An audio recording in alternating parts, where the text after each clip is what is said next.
Well, Dan, that was an absolute cracker. Another podium. Your season of podiums is pretty impressive. Yeah, that's 6 in 10, I think. So we're having a good run. I mean, not the best start, I have to say. I kind of bogged it off the line, but I kind of got away with it. There's no way you're beating a BMW to turn one. Not in the current, technical regs that we have currently. They've got too much of an advantage. But we know that.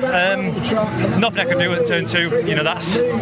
He's got so much more grip than I've got in the opening lap or 2. I mean, he just literally turned the car and it just turned. I mean, he just turned straight under me. That's just pure front end grip, and there's nothing I could do. Arguably, what I should have done is probably stop the car more on the apex and let him hit me up the bum, but it would have got me at tower. He had so much more performance in the opening 2 laps, and then kind of settled a little bit.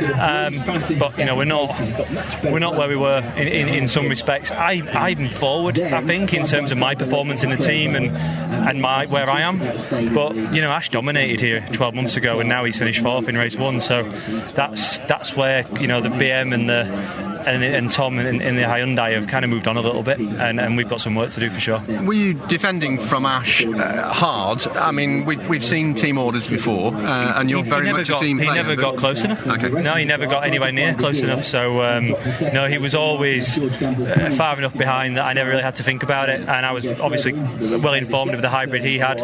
We had the same amount. He deployed, I wait a lap, I deploy, move the gap away. So I think he realised that the kind of game was up. He tried to. He got slightly closer towards the end of the lap, but he's never going to overtake me with 3 corners to go.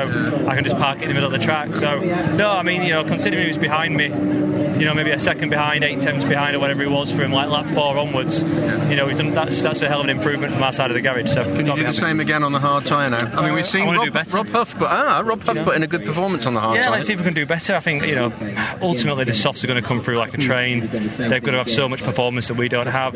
It's a strange year.